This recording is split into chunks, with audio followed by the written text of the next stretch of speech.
El primer rescate de rehenes de Gaza, una propuesta de embargo de armas a Israel y la discusión de una tregua de 6 semanas en Gaza, según Joe Biden. Son los titulares que deja el conflicto de Oriente Próximo y que desarrollaremos a continuación en nuestro programa. Soy Jenny Pérez, aquí en Berlín para Deutsche Welle. Destacamos. Tras 4 meses de cautiverio en poder de Hamás en Gaza, los argentinos israelíes Luis Har, de 60 años, y Fernando Marmán, de 70, se reencuentran con sus familiares y con sus amigos en Israel. La liberación se produjo con el empleo de intenso fuego, según el ejército. Los ministros de la Unión Europea acuerdan que la Agencia de la ONU para los Refugiados Palestinos necesita seguir siendo financiada. Responden así al escándalo de la agencia por las denuncias de colaboración con Hamás. Y el Papa Francisco recibe a Javier Milei en su despacho del Vaticano. El encuentro duró más de 1 hora en un ambiente distendido e incluso un abrazo entre Milei y el pontífice católico, quien en el pasado lo había insultado. Vamos a ampliar desde Roma.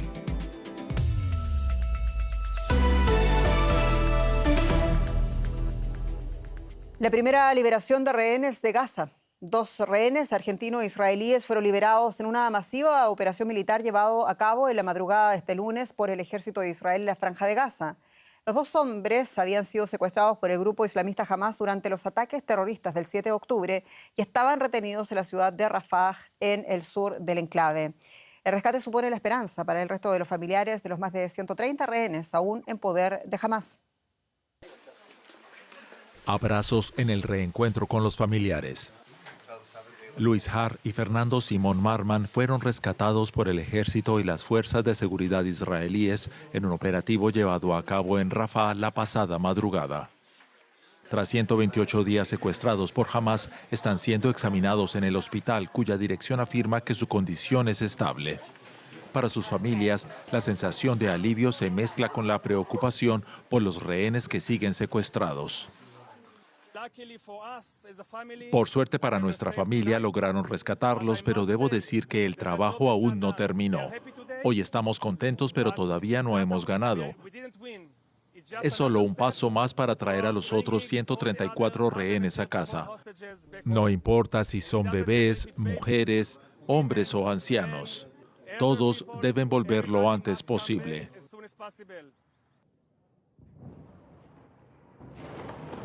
Los bombardeos nocturnos israelíes arrasaron barrios enteros en la ciudad de Rafah, reduciendo a escombros los edificios y destruyendo incluso una mezquita. Según las autoridades sanitarias de Hamás, casi 1 centenar de palestinos murieron y muchos otros tuvieron que ser llevados al hospital con heridas graves. Estábamos en casa cuando empezaron los bombardeos. Le dije a mi mamá que quería ir al baño y de repente las paredes del baño y la cisterna se me vinieron encima. La mayoría de los aproximadamente 1.400.000 palestinos que actualmente se encuentran en Rafah llegaron allí huyendo de los intensos combates en otras partes de Gaza.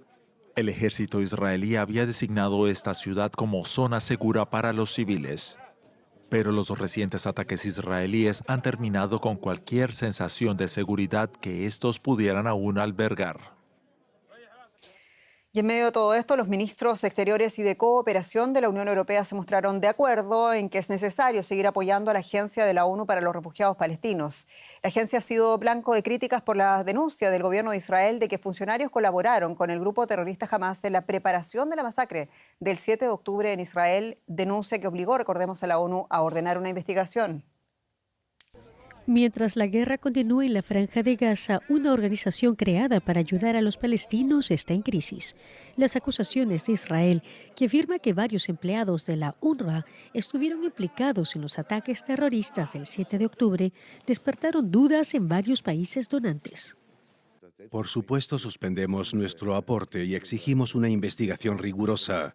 No se puede volver a la normalidad sin más. La Agencia de Naciones Unidas para los Refugiados Palestina en Oriente Próximo, UNRWA, por sus siglas en inglés, fue creada en 1949. Tiene la tarea de ofrecer asistencia a los refugiados palestinos y opera en Gaza, Cisjordania, Jerusalén Este, Jordania, Líbano y Siria. Pero ahora algunos de sus principales donantes, entre ellos Alemania, han congelado sus aportes. La Unión Europea ha comunicado que decidirá aún en febrero sobre su financiación, pero entre los miembros del bloque hay diferentes opiniones. Países Bajos, Finlandia y Suecia, entre otros países, han detenido por ahora sus aportes, mientras que Bélgica o Irlanda se han comprometido a continuar con su financiación. Por su lado, Portugal y España han incrementado su apoyo. Privar de fondos a una agencia así equivale a un castigo colectivo para los palestinos que están en una situación terrible. Así que estoy orgulloso de lo que hace el gobierno español. Israel, que es crítico con la UNRWA, desde hace tiempo sostiene que Hamás, considerada una organización terrorista por la Unión Europea y Estados Unidos, se ha infiltrado en la agencia. Su embajada en Bruselas nos envió este comunicado. Israel se compromete a proporcionar ayuda humanitaria a la población civil de Gaza de acuerdo con el derecho internacional. Sin embargo, debido a las pruebas evidentes contra la UNRWA y la participación de sus miembros en actividades terroristas, proponemos que la ayuda se preste por medios alternativos, algo que expertos de la ONU consideran inviable. Es imposible que otra organización reemplace o compense las amplias capacidades de la UNRWA, su estructura sobre el terreno y sus conocimientos de la población de Gaza. La agencia ha despedido ya a 10 empleados y se espera que los primeros resultados de una investigación independiente se den a conocer en marzo. Pero la UNRWA dice que necesita fondos ahora para que los palestinos puedan sobrevivir. El gobierno de Israel anunció que han reducido a más de la mitad a los efectivos de Hamás en la franja de Gaza desde el inicio de la guerra contra la organización islamista Hamás. Muchos muertos en Gaza, decía hoy el jefe de la diplomacia europea, Josep Borrell, en Bruselas y sugirió un embargo de armas a Israel. Escuchemos. Pero seamos lógicos. ¿Cuántas veces han oído a los más destacados líderes y ministros de asuntos exteriores de todo el mundo decir «se está matando a demasiada gente»? El presidente Biden dijo que esto es demasiado, desproporcionado. Pues bien, si uno cree que se está matando a demasiada gente, quizá debería proporcionar menos armas con tal de evitar que se mate a tanta gente. ¿No parece ser lo razonable? Y el jefe de la diplomacia europea, el político socialista Josep Borrell, pedía también directamente a Estados Unidos el embargo de las armas a Israel. Y vamos por detalles de este asunto con mi colega, la periodista María García Sornosa en Bruselas. María, ¿qué fue lo que concretamente dijo Borrell esta vez? ¿Y habló acaso a título personal o como jefe diplomático de Europa? Sí, Jenny, hoy hemos visto una petición insólita de Josep Borrell pasados los 4 meses de guerra en Gaza. Ha pedido a la comunidad internacional que decrete un embargo de armas a Israel y se ha dirigido expresamente a Estados Unidos, el mayor suministrador de material bélico al Estado hebreo. Hay que recordar que Estados Unidos ya pausó el envío de armas a Israel en 2006 en el marco de la guerra con Líbano. Borrell lo ha justificado diciendo que los líderes internacionales no pueden ir a Tel Aviv, alarmado por el gran número de bajas civiles en Palestina, y por el otro lado contribuir con ello enviando sus armas. Dice que es contradictorio. Además, todo llega al mismo día en el que un tribunal de Países Bajos ha obligado al gobierno a frenar el envío de cazas F-35 por detectar que hay serias preocupaciones de que contribuyan a las vulneraciones del derecho internacional. También mensajes muy duros, no solo de Borrell, sino de muchos líderes europeos por esa intervención inminente en el sur de Gaza, en Rafah, porque dicen que aquí la preocupación es que no hay un plan B. Dice Borrell, se pregunta que si el plan del día después de Benjamin Netanyahu es enviar ese más de 1 millón de refugiados que están allí a la luna. Unas preocupaciones que hemos visto no solo en Europa, sino también en el propio Estados Unidos. Y con respecto al futuro inmediato de la Agencia de la ONU para los Refugiados Palestinos, María, ¿qué salió de la reunión de ministros? ¿Cómo seguirán siendo enviados acaso esos apoyos pese a la controversia? Sí, por lo pronto, Jenny, la Unión Europea seguirá enviando los fondos a UNRWA por los cauces habituales. De hecho, la próxima partida llegará ya en los próximos días, a finales de este mes. En Bruselas están aguardando a esa investigación y a esa auditoría independiente a la que participan también expertos europeos. También un mensaje, un tono un poco duro de Borrell aquí, porque dice que por lo pronto solo hay acusaciones, pero no pruebas, y dice que la ONU también ha tomado ya medidas contra esos 12 miembros. Aquí, como sabemos, en la Unión Europea, entre los 27 Estados miembros, hay diferentes posturas. Hay algunos que han cortado los fondos y otros que todo lo contrario, los han redoblado. Pero asegura Borrell que el sentimiento generalizado entre los 27 es que la agencia tiene que seguir funcionando porque es insustituible y que en riesgo, si colapsa, está la vida de muchos millones de refugiados palestinos, no solo en Gaza, sino también en países que los acogen como Jordania o Líbano. María García Sornosa, muchas gracias. Un abrazo, Jenny. Y vamos a pasar ahora a noticias económicas con mi colega Juliana González. Muy bienvenida. Muchas gracias, Jenny. Nosotros vamos a hablar del mercado de accionario de Wall Street que sigue su racha alcista.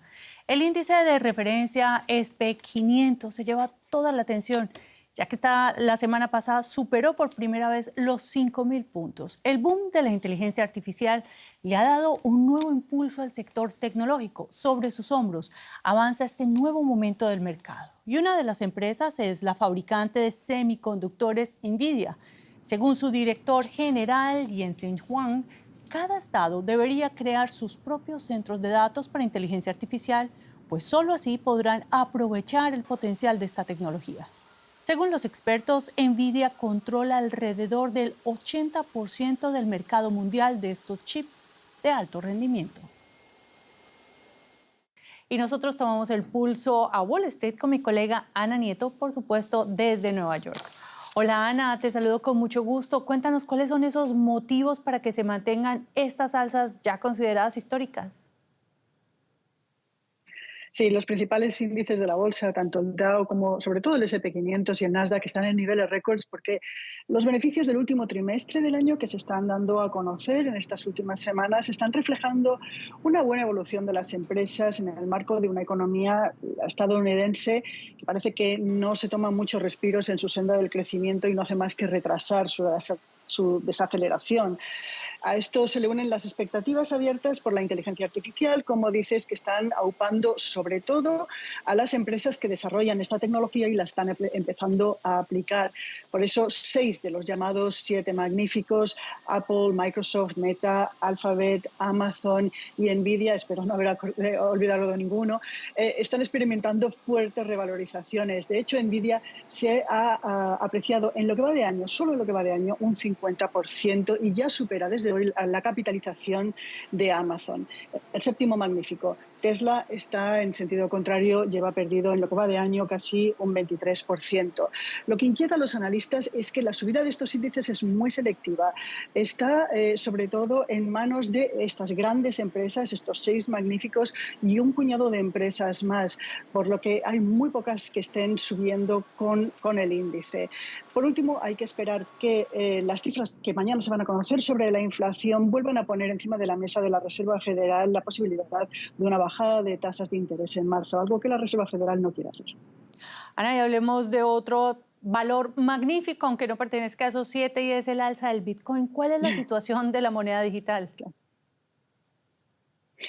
Pues Bitcoin ha vuelto a tocar hoy brevemente un valor al que no llegaba desde diciembre del año 2021, que son los $50.000. La expectativa de las rebajas de las tasas de interés está jugando muy a su favor, ya que muchos inversores esperan este escenario para volver a abrazar el riesgo.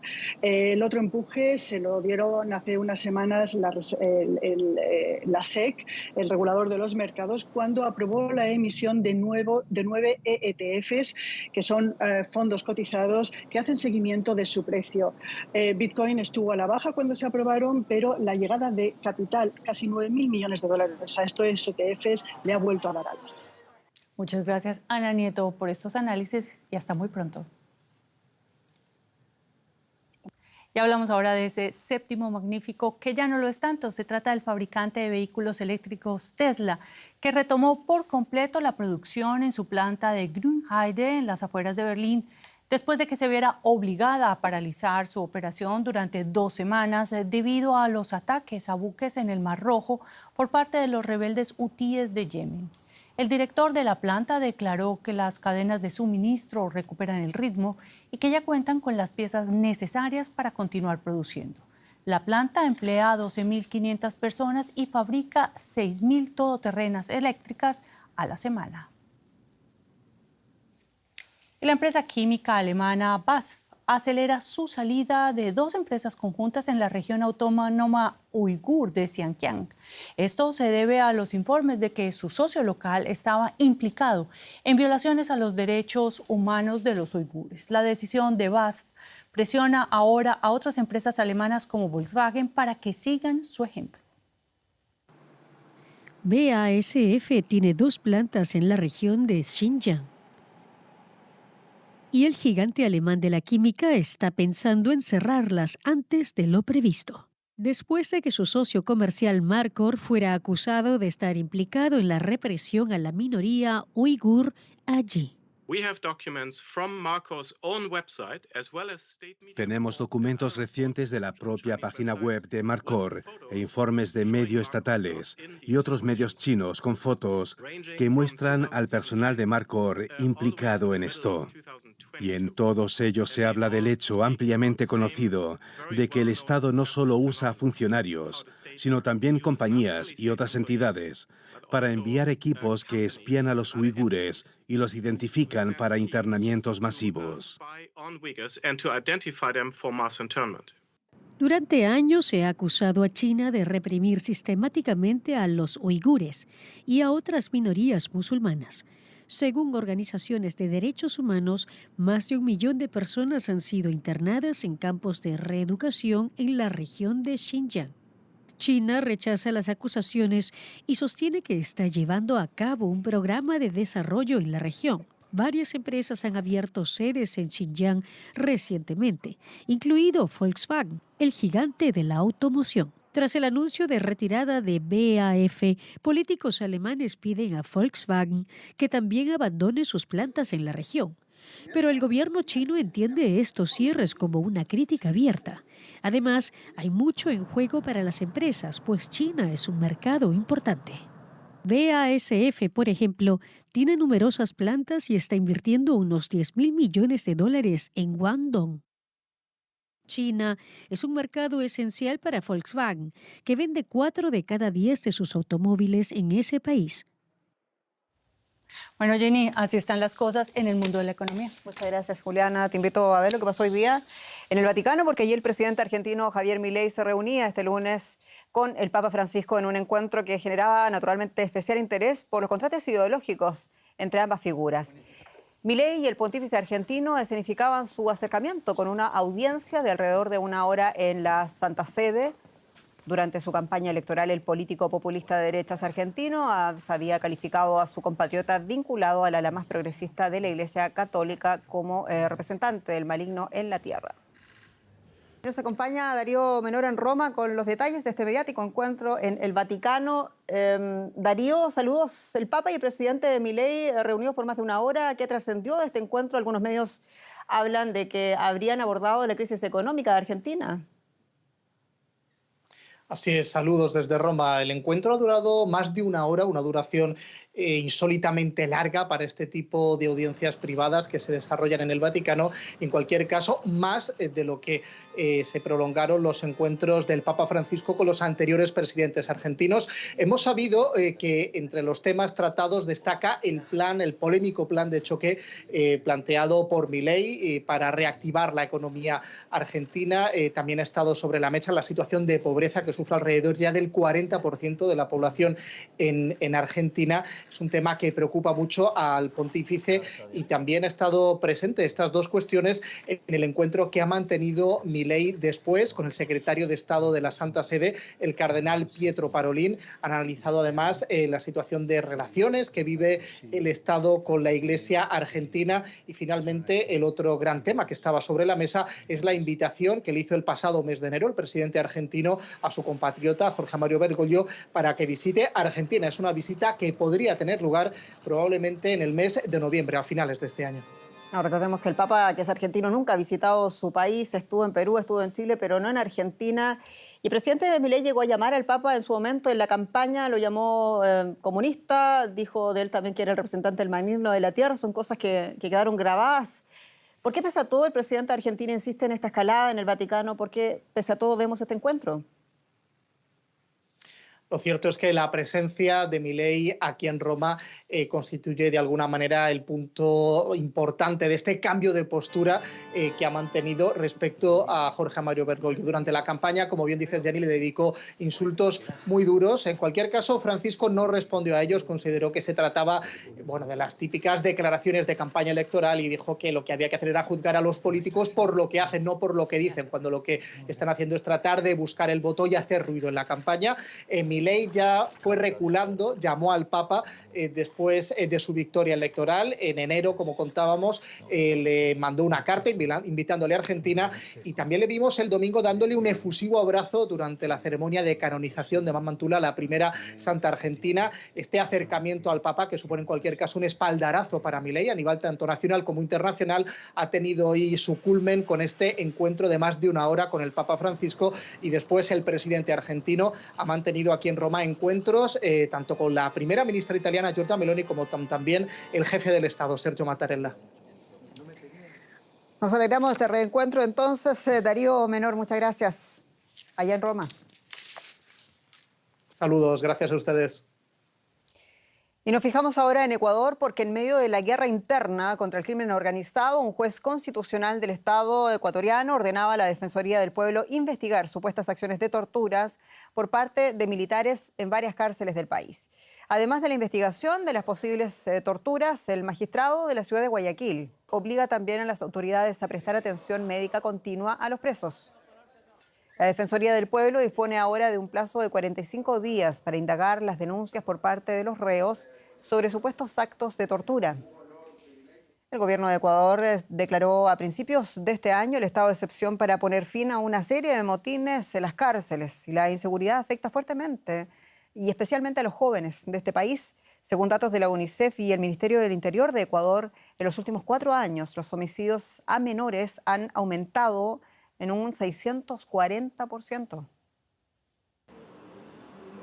Acceden a dar su testimonio, pero sin dar nombres ni mostrar sus rostros. Temen por la vida de su familia. Aquí en Quito, bandas criminales, entre ellas los choneros, intentaron reclutar a su hijo mayor. Más de una vez. En el primer colegio, allá hay una banda que tiene dominado todo y pues tocó sacarlo debidamente a que lo amenazaron que si no accedía lo iban a matar, a meterse a la banda. Esa banda asesina, mata gente y vende droga, cobran vacunas y todo eso. Yo creo que para eso necesita reclutar más gente. Estos padres ya conocían la violencia.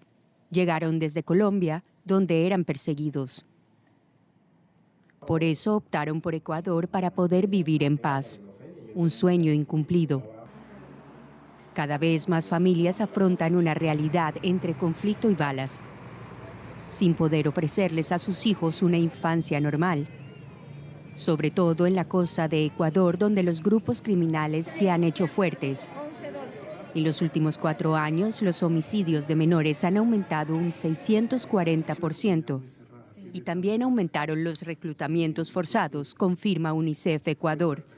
Toda esta violencia armada que afecta al Ecuador está afectando fundamentalmente a niños, niñas y adolescentes. Tenemos ahorita ya un programa emergente que busca rescatar a víctimas de reclutamiento o a familias que se encuentran en riesgo, tratando de ayudarles a reubicarse en una zona más segura para prevenir precisamente este reclutamiento. Pero creo que la estrategia tiene que ir más allá.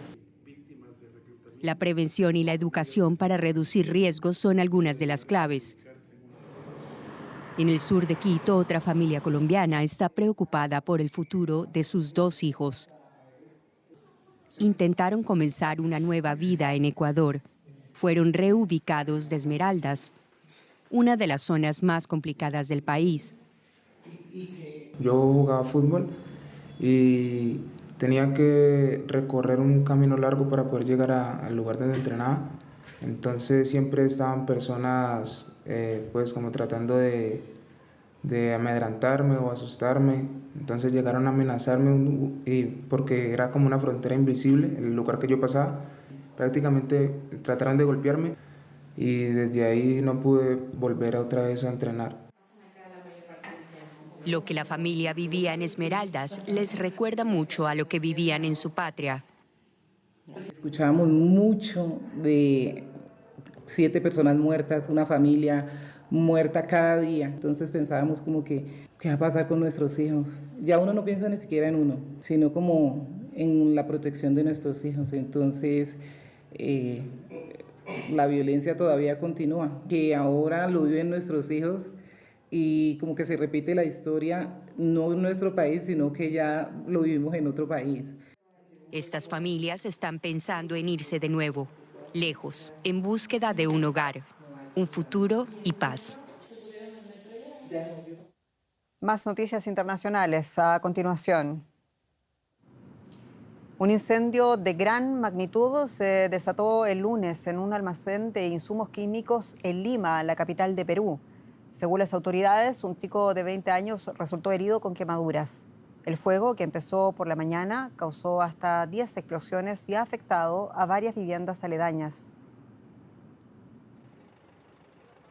Un hombre armado ha matado a 3 personas en la capital griega, Atenas. El incidente ocurrió en una empresa logística donde había trabajado el autor de los hechos. Los medios informan que habrían querido vengarse de los directivos de la empresa tras haber sido despedido. Según informó la policía, el agresor se suicidó después del ataque. En Colonia y Düsseldorf, una magnitud se ha congregado para disfrutar de los desfiles que recorren las calles de la ciudad porque es carnaval. El lunes de las Rosas es el momento más importante del carnaval en Alemania y atrajo a una vez más a miles de personas. Las grandes carrozas son una tradición y este año tienen como tema principal las guerras en Ucrania y Gaza. Además, los políticos alemanes y los líderes internacionales fueron objetos de burlas y de mofa, de críticas para regocijo de los espectadores.